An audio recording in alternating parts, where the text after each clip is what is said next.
Hello, how's it going, everybody? Hopefully, you're having a fantastic day wherever you are in the world right now.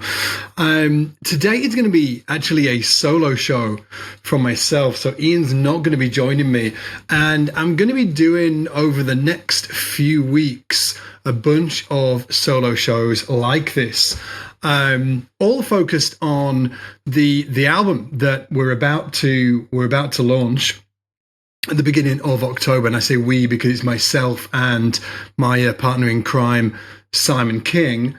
And we're going to release our first album together. And obviously we're really excited about it. And I wanted to kind of share the story about not only what the big idea is, and I will briefly go over the big idea with the album today, but also a little bit more about the process of it. So today, for instance, I'm going to be talking about my gear, how I came to choose the gear that I was using on the album, my choices around that, my internal battles, the mistakes I made around that, and stuff that I might do different next time round. So I'm going to be talking about all of that kind of stuff. And then in the next podcast, I'm going to be talking about the preparation that I went through to prepare for the album, and also some of the regrets and learnings that I have off the back of doing the album.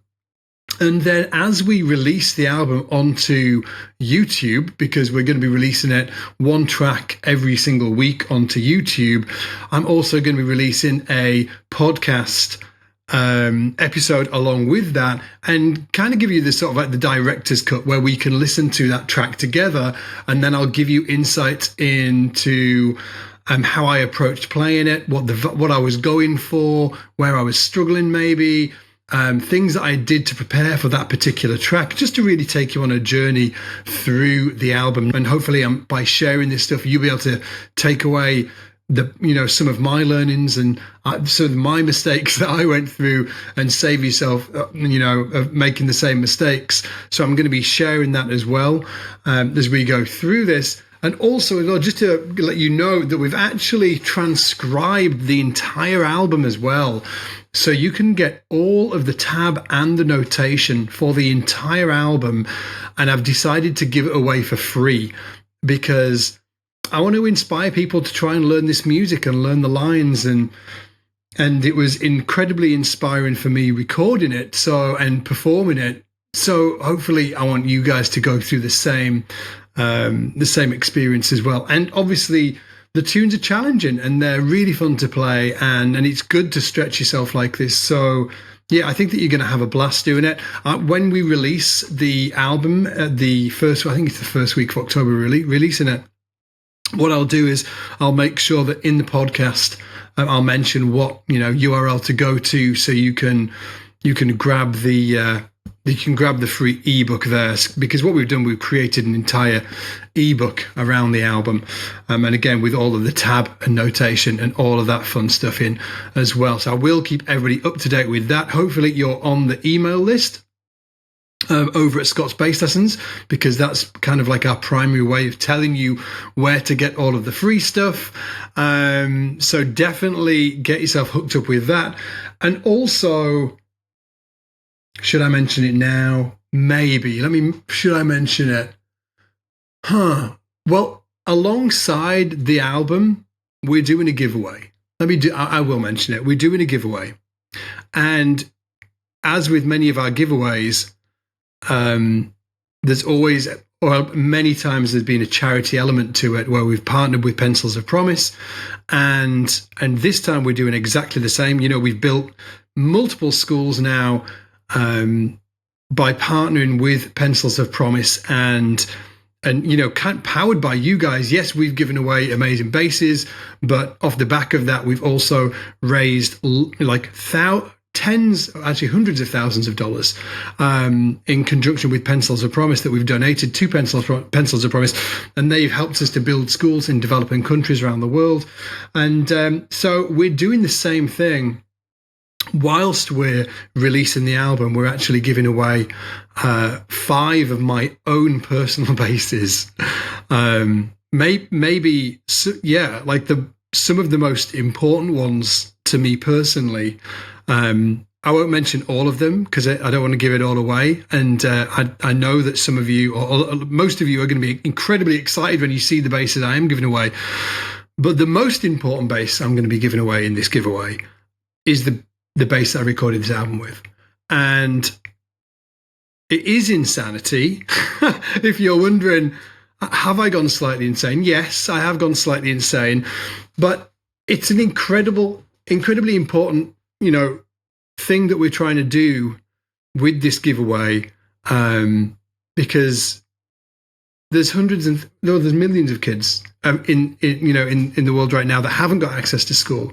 So I think that being an educational company that we are, it is our responsibility to give back to education, and ultimately my responsibility as well to give back to global education, help getting kids in school around the world. So I am throwing the banana bass that I recorded this album with. I'm throwing it in the mix, and with the hope that it makes everybody insanely excited about this giveaway, because somebody is going to win the bass of a lifetime. It's going to be a blast. Anyway, all of that is coming at the beginning of October, the giveaway and the album. And it's sort of like wrapped up together in many ways. And with that said, I think I'm going to just carry on with this episode now and talk about the gear that I used for the album. And if you don't know what the album's all about, the quick synopsis is, the quick breakdown of it is that I am a huge jazz fusion nerd, and I have been, and since that first time I ever picked up bass. In fact, the reason why I picked up bass is because of an album on a Alan Holdsworth. An album that Alan Holdsworth recorded called Hard Hat Area, and there is a track on that album called Low Levels High Stakes. There is a bass solo on that track, Low Levels High Stakes, by a bass player called Skuli Sverrisson. Can't speak today. Skuli Sverrisson, and that is spelled, if you want to check it out, SVERRISSON,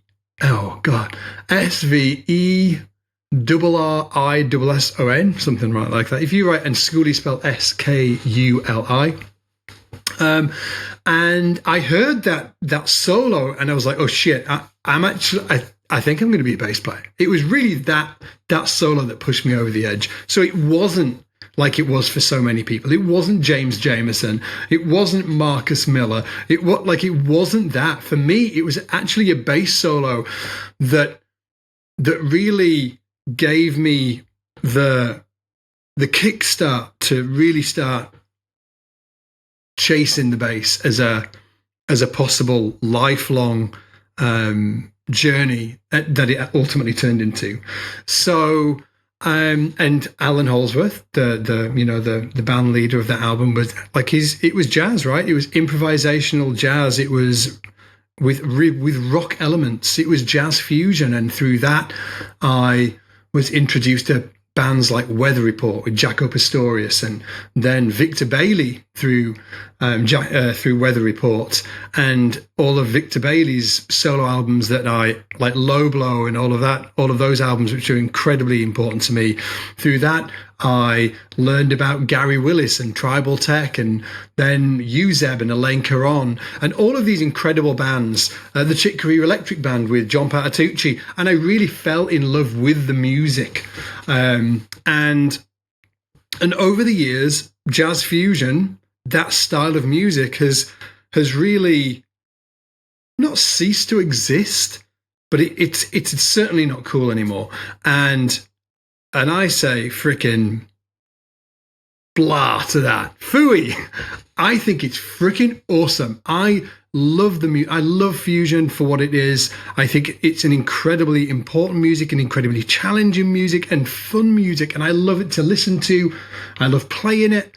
Oh, I absolutely love it. And again, it was so inspirational and important to me in my journey as a musician, that I wanted to create an album that was like unapologetically jazz fusion.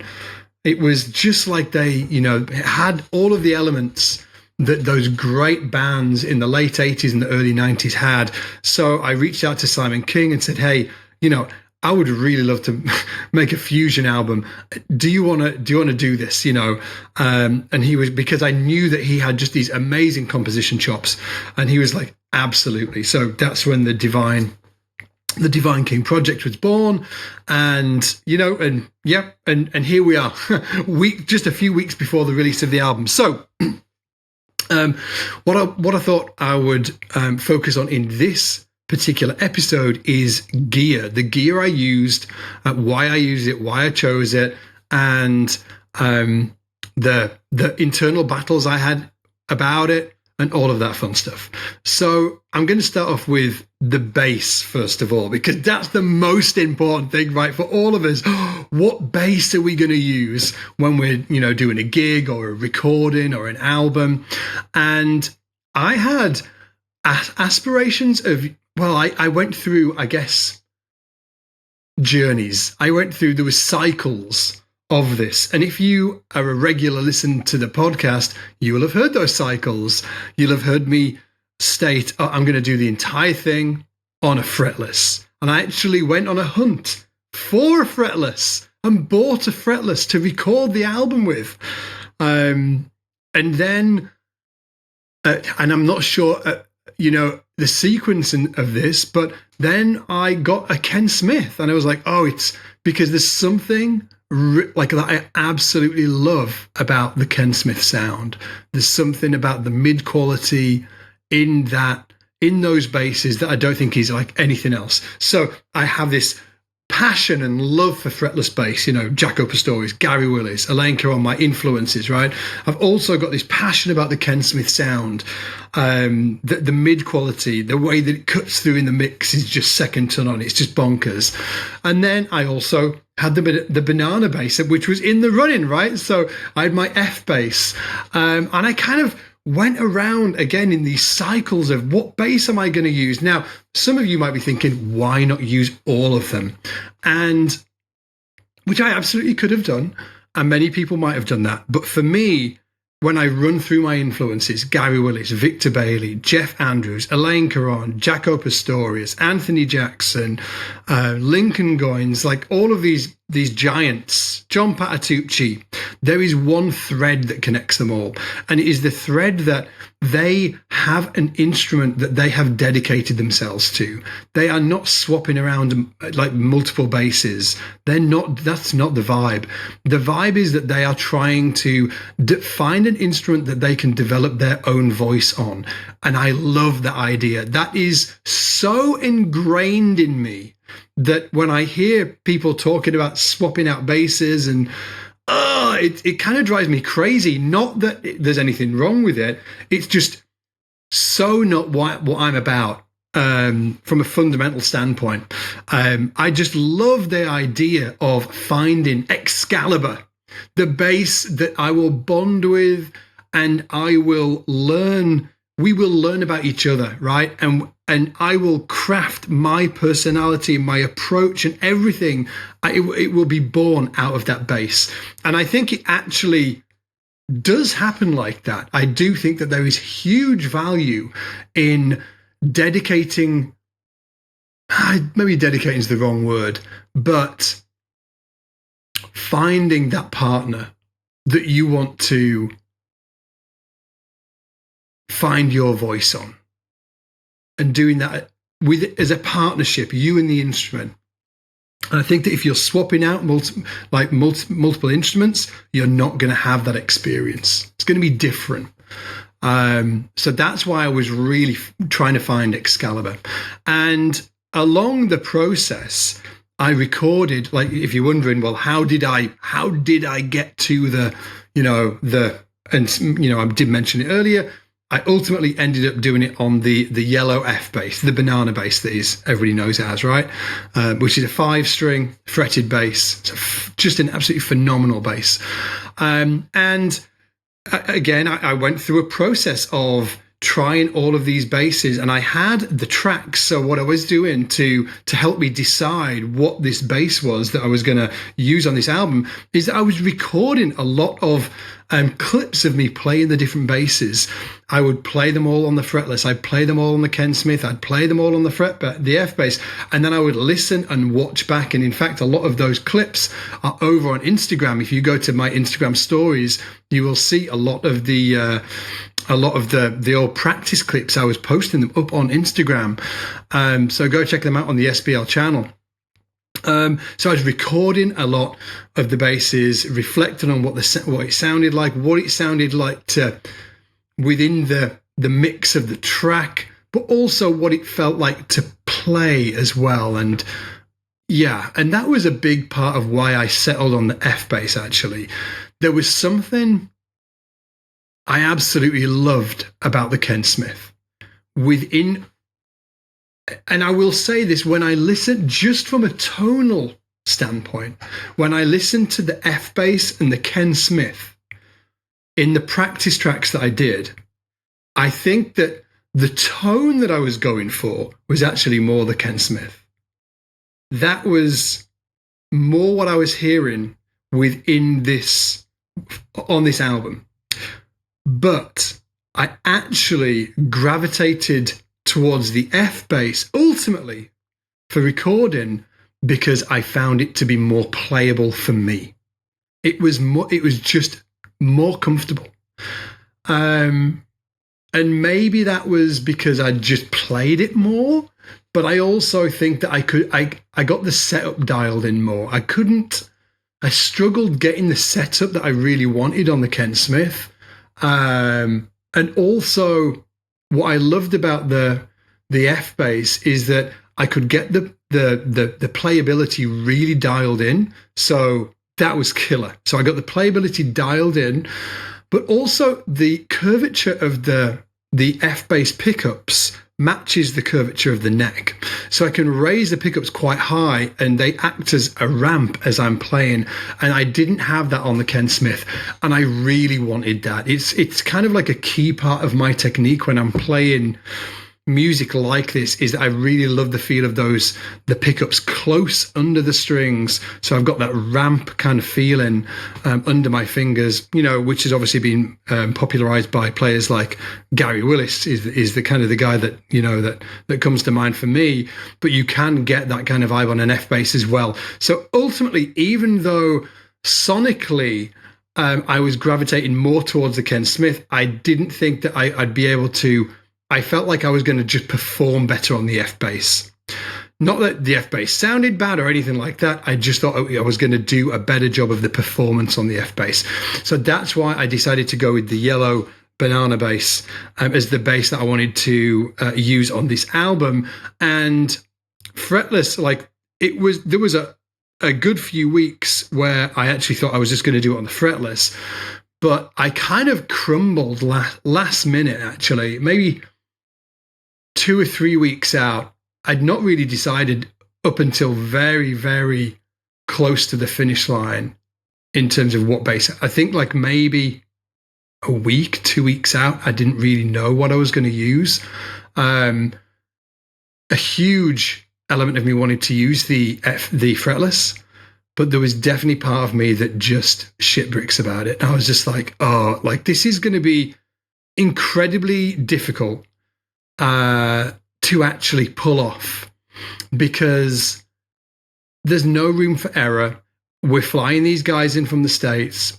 We've got, was it 3 days? 4 days? I think it was 3 days. So we had 4 days in the studio, but only 3 days to record the tracks.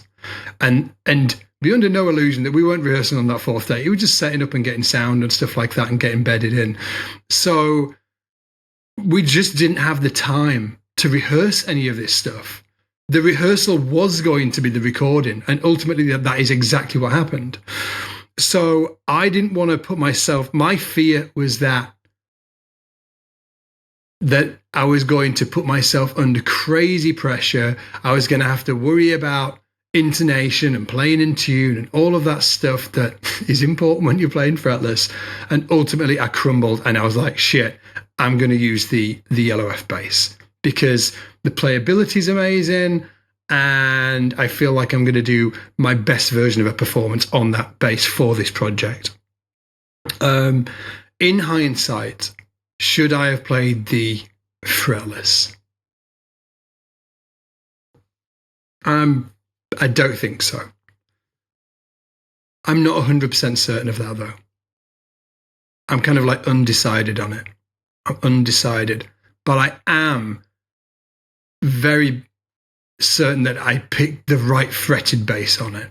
I picked the right fretted bass. It was the right thing to do, to pick the bass that I was more comfortable playing, even though sonically I was more drawn to the Ken Smith sound within this music that we were playing. So yeah, it was a whole interesting trip. And like reflecting on it, was I happy with the sound? I would say 70 to 80%. And I'll get on to, I've got some regrets around that. It's got nothing to do with the instrument, actually. It's to do with me. And I'll talk about in the next episode where I share my all about the preparation for this and some of my regrets and stuff like that. But yeah, 70 to 80% happy with the sound. And I'll get into that in the next episode that we talk about this. And was I happy with my playing? Yeah, I was happy with my playing. I think that more like 80 to 90% happy. You know, I'm a real stickler. I put a lot of pressure on myself. But I was like 80 to 90% happy with my playing. And yeah, and I guess sort of like given more time, I would have liked to experiment more with bass. I feel like I actually just would have liked to experiment more with basses. And I think that the big takeaway for me here is that it is incredibly fun, like super fun to be able to try and craft your sound and dedicate yourself to really finding an instrument that is going to be, that you are going to craft your sound in partnership with that instrument. You are going to grow together. Your feel, your touch, your articulations on that instrument you're going to grow together. I'm so bullish about that. All of my favorite players have done that. And what was really apparent for me is that going through this process is that I really need to do more projects like this.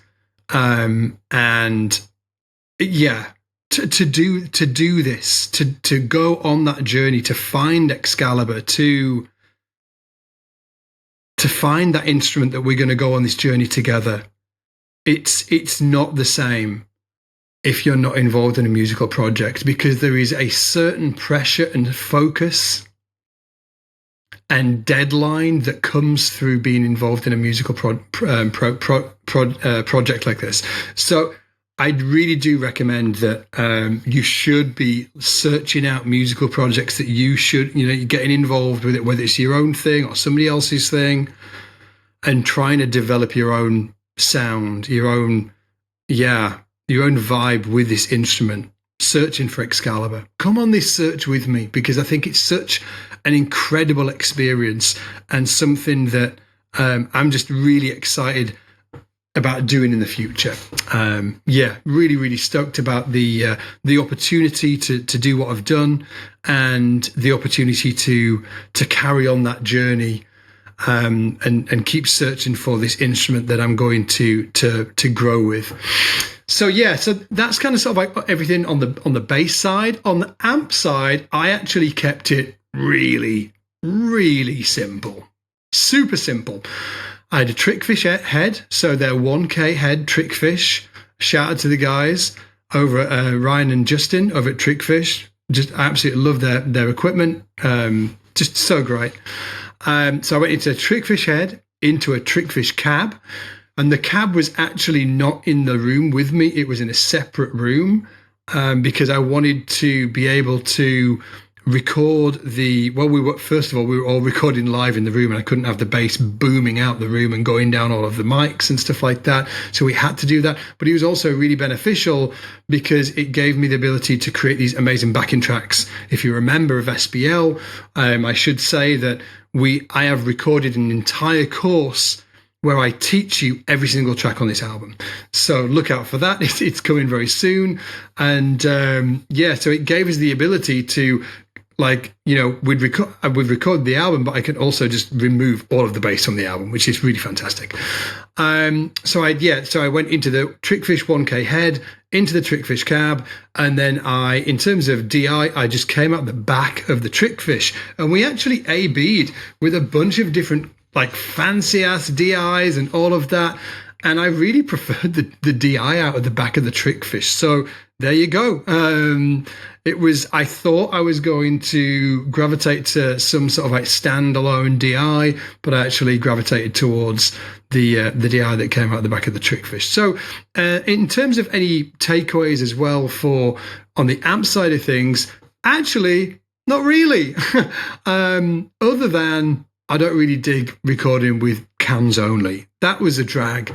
As I mentioned, I didn't have any cab in the room, so it was just cans, and it just doesn't feel super natural to me to do that. Also, weird pitching things happen. I can hear the pitches better when I'm just in the room with the amp.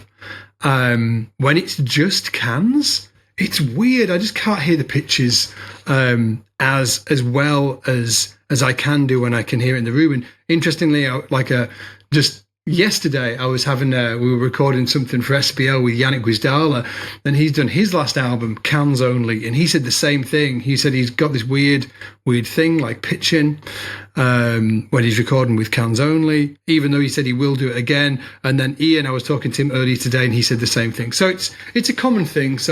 But that was my only takeaway, that I would have done the same thing with my amps again. I was really happy with how they sounded, but I would have kind of loved to heard it in the room, even though from a technical standpoint it was probably better doing it without in the room. So that was the amps. And then on the effects side, so the effects pedals, well, that was a whole journey as well. I had so many pedals that I took down. I had a full board built out, the full shenanigans. I had reverbs and delays and fuzzies and distortions and octaves, multiple octaves, blah blah blah blah blah, right? And you know what? When push came to shove, I was in the room. We're setting up. All of the musicians are there. They're all warming up. I was just like, shit, I haven't got freaking time to experiment with any of this shit. Nothing. I've got no time to. So two things. I've got no time to experiment with any of this stuff on the tracks when I'm recording it. Number one. And number two is I've got zero room to fuck this up. I cannot do that. So no room to experiment and no room to drop a ball, okay? I can't get to the end of the track and hey, sorry guys, this octave setting I used on this, wasn't quite right. Can we that was not going to go. And the reason being is that we had zero time. We had 3 days to track this stuff. 4 days in the studio, 1 day to sort of set up, get our mixes dialed in and all of that good stuff, headphone mixes, and then we had 3 days to track 9 songs, and we'd never played them before, and they were hard. It was hard stuff. It was through composed, all loads of unison lines. It was multiple time signatures. It was that whole thing. Do I really want to be pissing around with this octave pedal here and this distortion here and this delay and this, all of that? And I just thought to myself, I cannot give myself the opportunity to screw around with all of these pedals. I blew it. I should have. So the takeaway is I should have actually prepped the heck out of that too. But I actually didn't. I was really focused on prepping the performance side of things. I will talk about my process on the next podcast about that. But I was just so focused on the performance side of things, like the physical, being able to play these tracks, that I didn't really experiment with any sounds or anything like that. And just in my mind, for whatever reason, foolish dick, I was just like, oh, it's going to be fine. I'll do it in the studio. Well, that was not going to happen. I was setting up on that first day, and it was just this instant realization. I was like, oh, I have no room to do any experimentation with any of these pedals. So I just pulled them all off, and I had a tuner and I had a reverb pedal, and that was it. Tuner and reverb. Everything else I pulled off the board. So I had this huge pedal board with two pedals sat on it, which was kind of hilarious. And it was absolutely the right move to do that. Listening back to the album, I've got no regrets that I stripped that all back, because I did the right thing. I needed to really focus on what was important in the moment, and that was performing the music, the songs, as well as I possibly could do, and making it as simple as I could for myself, and not giving myself the opportunity to be tap dancing around on all different types of effects and screwing it up, and, having to get people to re-record songs. We didn't have any time. We didn't have any time to do that. What would happen if, Dave Binney or Gergo or Scott Kinsey, or one of these giants, just did a blazing solo, and at the end, oh, sorry guys, stepped on the fuzz a little too early. Can we record that again? We couldn't overdub. Everything was live in the room. I mean, we were recording, we were performing this stuff live in the room. We did not have the luxury of dropping in, and doing all of that stuff. So I am glad that I stripped it all back. The only thing, and it's not a regret actually, but my big takeaway from it is, if I'd wanted to use effects, I should have prepped the hell out of that, as well as prepping the hell out of the performance, getting ready for the session. So next time around, if effects are going to be a big part of what I'm doing, I will be prepping the heck out of those beforehand, for sure. And I'm already starting to thinking about what that sounds like, on the next project. It's really exciting, actually. I'm a bit of a bugger for this, actually. I'm just, I get one thing done, and instead of seeing that one thing, I'm on to the next thing. So I'm a bit of a pain in the ass with that. But all that said, so I am thinking about what is the sound? What's the bass for the next one? What's the process with effects and stuff like that. So, and I think in terms of bass, and I actually spoke about this on the podcast recently with Ian, that if you're a regular listener, I love you, first of all, and secondly, you'll have heard me speak about it, is that I wonder if there's room for the P bass in music like this. If you've been following me for a long time, you'll know that for many years I just played the P bass. It was my bass, it was just P bass. So I don't know. I'm going to, again, I'm on this journey trying to find the instrument that I'm going to, we're going to find each other's sound. And I'm really excited to do that, and really just feel really lucky to be able to have that realization that is something that I want to go and do. And I think that it's very easy to joke about gear acquisition syndrome, right? And it is, and it's not a great thing, and it is real. We all do have gear acquisition syndrome. But on the flip side of it, there is this real special search, for me at least, for this instrument that I'm going to go on this journey with. And I don't think I've found it yet.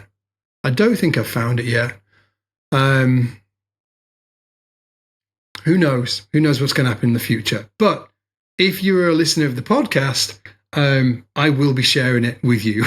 So, hey, just before I leave you, just want to say massive thanks for listening today. I really do respect your time And I'm just so stoked that so many of you are dialing in and listening to the show with Ian and I. It's a blast talking about all of this fun stuff that we talk about. I have to pinch myself every single day when I get to do this, and it's my career, it's my job. I feel like the luckiest person alive to be able to share this stuff with you, and and know that you guys are all going through the same experiences. Obviously, we're all at different points in this journey, right? We're not all at the same point, but to have this shared experience together is just really something I don't take for granted. And I just wanted to say thanks.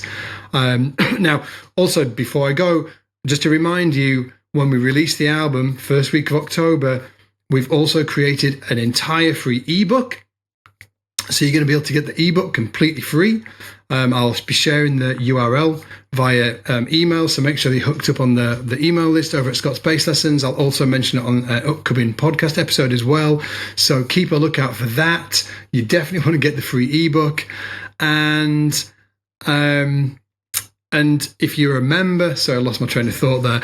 If you're a member, I've also recorded an entire course teaching the entire album, and you also get backing tracks, so you can do that whole thing as well.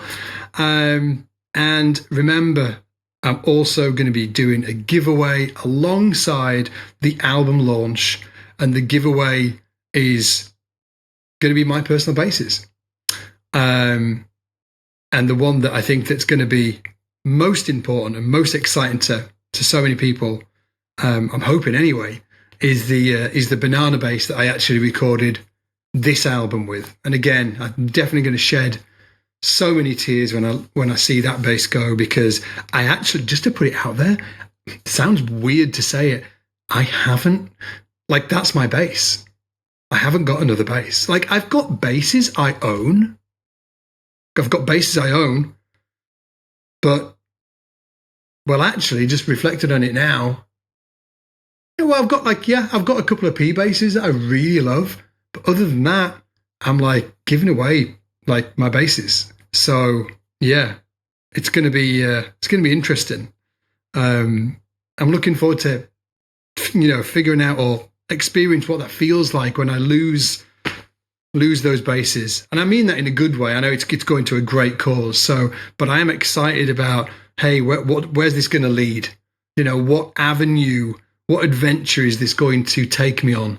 Because I think that the reality that we're in right now is just, it's the lens that we're looking through. It's the experience that we're just, that we're going through right now, but it's not the broader reality.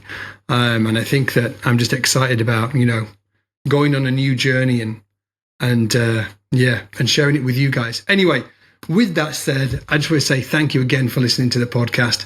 We love you guys so much. We never take you for granted. And wherever you are in the world, have an amazing day. And I'm looking forward to hooking up with you next time on the podcast. I'll speak to you in a bit. Bye.